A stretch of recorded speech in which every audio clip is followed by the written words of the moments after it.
I know what you're saying about, like, this looks so bad. It's written by aliens. It's so bad it should be good. It's not. It's one of those rare films that's so bad it goes beyond that and becomes worse than bad.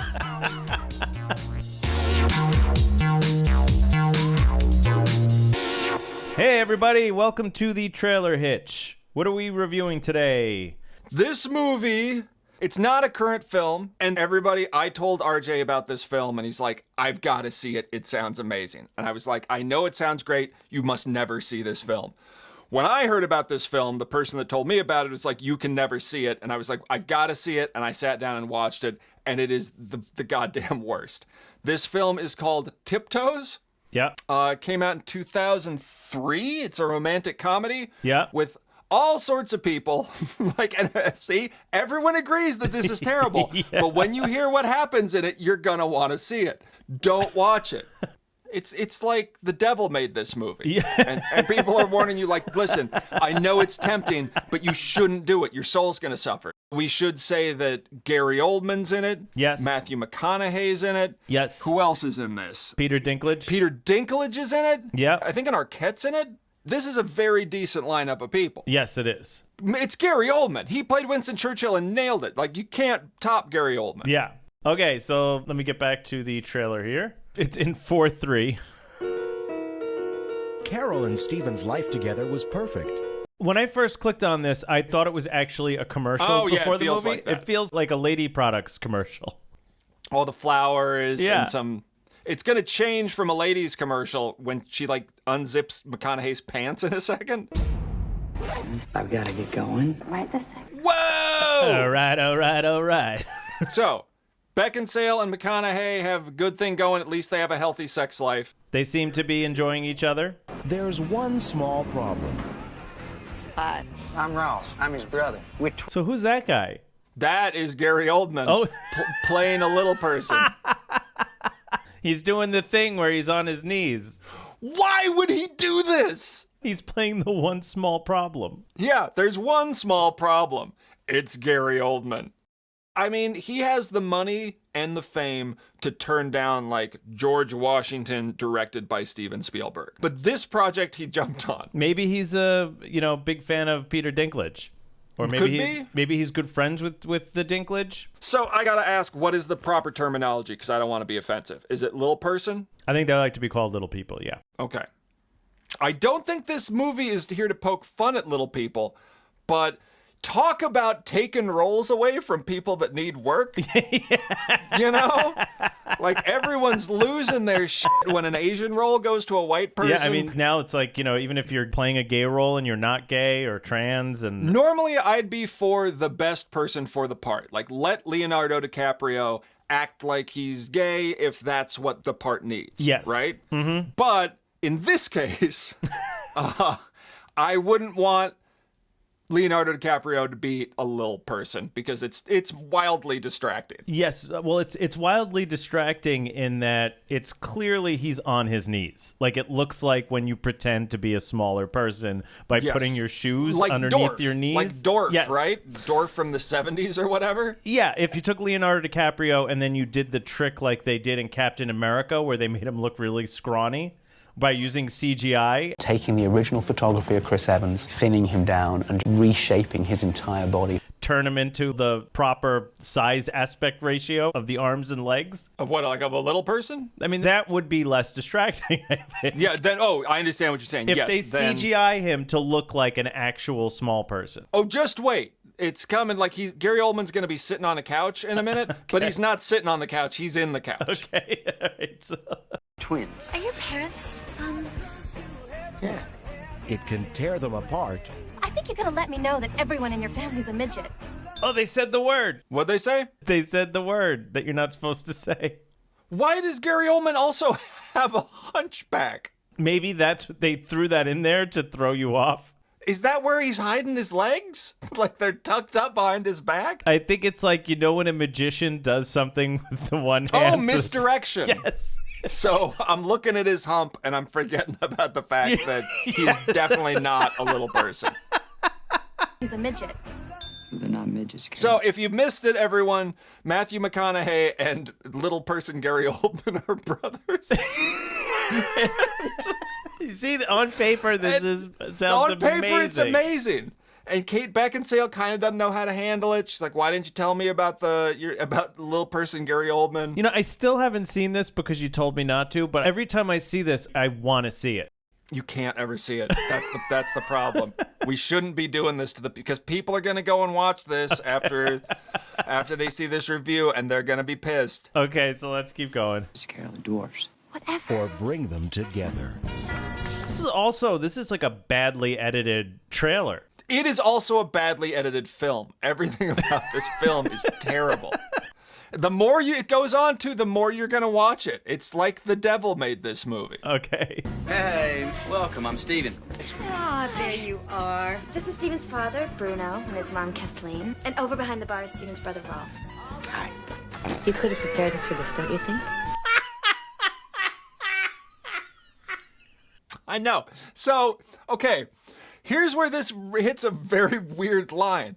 The crux of the movie is that, like, hey, little people are people too, which is true. Like, yes. Yeah, absolutely. It's kind of awful that Kate Beckinsale's parents see the little people and are like, it looks like Klingons are naked in the living room. But what happens in the film, because I've seen it, and it's burned into my brain forever, is they keep flipping. Like McConaughey's defensive, like, hey, you don't talk shit on my family. And then Beckinsale is like, you know what? They're great. And McConaughey's like, I'm so embarrassed by my family. They keep switching. It doesn't make any sense. If you embarrass me, I'll never speak to you again, so just get it together. How's everybody drink? I think maybe I'm pregnant. When the going gets rough, Wait, does she give birth to Peter Dinklage? No. But that becomes another concern. They're like, what if our baby is a little person? Which is super fucked up. Yeah, that is messed up. So where's Dinklage in all this? Oh, he shows up. I don't know if he'll show up in the trailer. If he doesn't, I promise I'll tell you the deal with Dinklage. Okay, so let's keep going. only the size of your heart that counts. Would it really be that big of a deal if our kid was a dwarf? You not tell this great girl, and you didn't tell her that her baby's probably got... See? I gotta say, he's pretty good in this. Yeah, no, he's not. He's not. That's the problem. That seemed pretty all right. This is hands down the worst thing that Gary Oldman has ever done by like a country mile. So if you missed it, now Kate Beckinsale is fine with having a little person baby, but McConaughey is freaked out. All right, okay. Would it be that big of a deal if our kid was a dwarf? You not tell this great girl, and you didn't tell her that her baby's probably gonna be little. I'm not like you. We are so cute and cuddly. Don't discriminate against us. Yes.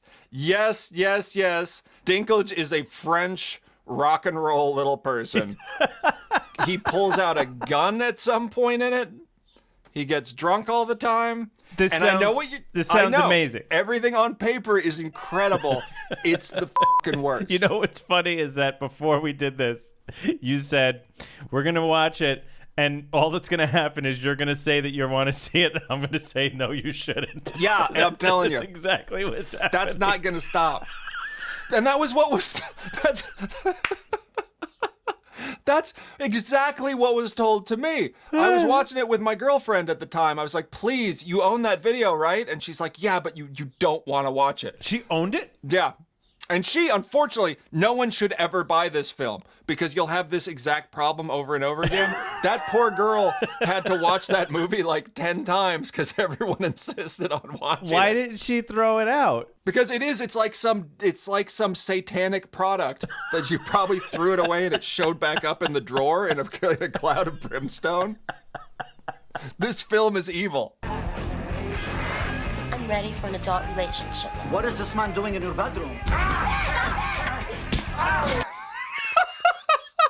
What was that? What did she hit him with? I don't know. It's like a boombox or something? like a Casio keyboard. See, all the things they're dangling in front of us, like, see, this is the wacky good time shot. Yeah. And the previous shot was like the, tense situation and action shot. There's no action or happy good times in this film. They're tricking you. They like added extra footage that's not even in the movie. It's what it feels like. I don't recall McConaughey ever smiling in this movie. A walk down the aisle. Well, Steven's he's a very lucky guy. Just hope he's smart enough not to screw it up. Is just a beginning. There'll be rough patches, there's no doubt about it. And you know what? I don't remember if that baby is a little person or not, which is kind of the whole point of the movie. I think that's the whole thing, is it doesn't matter. It doesn't.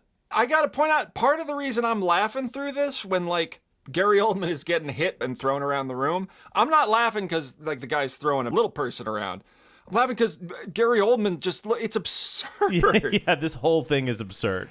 Gary Oldman doesn't look like a little person. It looks like he was chopped in half. Yes. Before we finish it, can you take it back to the shot of Gary Oldman in the car at the beginning? He has this giant hot rod motorcycle. Uh-huh. I think it's just to hide his legs. That's like, it, yeah. There's no other reason that he's like, I've never seen anyone, little person or otherwise, tooling around. It makes no sense. He's got a skull and crossbones in front of it. Like, here comes Gary Oldman. All of the elements make this seem like a great movie. I keep saying Gary Oldman, and that sounds like an actual little person. You're thinking of Gary Coleman. What you talking about, Willis? Yeah, the Gary Coleman. They probably were, you know what? They were probably like, who do we get? We got Gary Oldman. The guy's like, awesome. And he thought it was Gary Coleman. And then Gary Oldman walks in.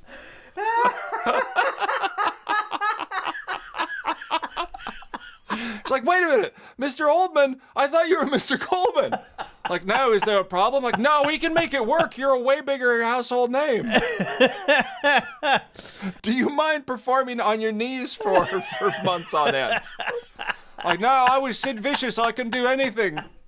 Chop my legs off. Performances from Kate Beckinsale, Matthew McConaughey, Patricia Arquette, and in the role of a lifetime, Gary Oldman. The role of a lifetime. Tiptoes. Well, they weren't wrong. Oh my God, this must keep Gary Oldman up at night. It has to. He must wake up in his cold sweat just thinking about this.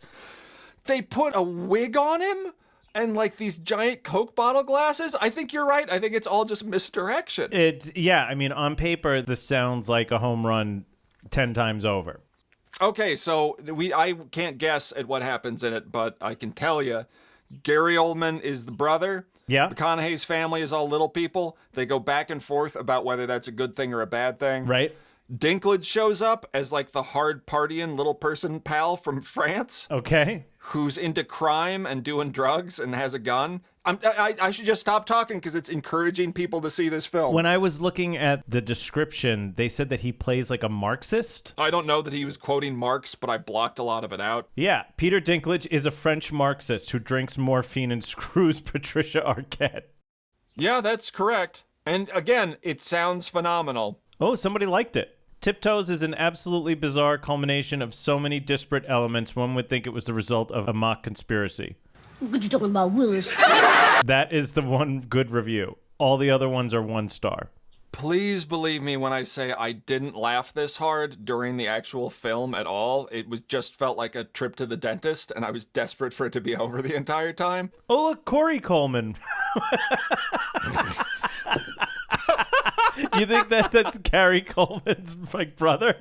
It's like, this is just insulting. You My stole brother my should job have gotten from this my role. brother. Yes. I was just going to say I'm really bummed that a shot of Gary Oldman just sitting on the couch isn't in it. You were talking about the editing. It's like a shot that's angled up so Gary Oldman looks small, of like him walking through the bottom of the frame. And then he's like, you hear him off camera like, do you mind if I sit on the couch? And she's like, no, go ahead. It just cuts to him on the couch, but obviously in the middle of the couch. You know what this is? It's like, okay, bad movies that are so bad that they're good. Troll 2, right? Yeah. There are some movies that are so terrible, they're excellent. But this feels like it has an aspect of Troll 2, which is that one of the things that made it so weird is that it was like an Italian director coming to the United States and basically directing all of the actors to what he perceived to be American. So he was forcing their roles into this weird alien type performance. They're eating her, and then they're going to eat me. Oh my God! And the way it was like put together, edited, like this movie feels like, who directed this? Because it feels like a similar problem. Who's Matthew Bright? What else has he done? Oh God, after this, I'm sure nothing. Yep, after this, nothing. He was done. Yeah. It looks like his work got worse and worse. Yeah, until he just lost his mind and made Tiptoes. He started all right with the Forbidden Zone, and then it literally gets lower and lower as you move up. I know what you're saying about, like, this looks so bad. It's written by aliens. It's so bad it should be good. It's not. It's one of those rare films that's so bad it goes beyond that and becomes worse than bad. All right, so 2 thumbs down, I guess. I mean, you can do what you want with your thumb. I'm doing 2 thumbs down personally. I still want to see this movie. I know you do, and that's why we shouldn't have opened this Pandora's box to hell that is Tiptoes. All right, so everyone, don't watch this movie. Instead, like and subscribe. Share this video with your friends so that they too can not watch the movie. That's correct. It's like a warning, right? I hope that's how it came across. I mean, but I know the curse of this thing, which is why we shouldn't have brought it up. People are going to want to see it now. It happened to me. Learn from my mistakes, people. Don't do drugs, stay in school, and don't watch Tiptoes.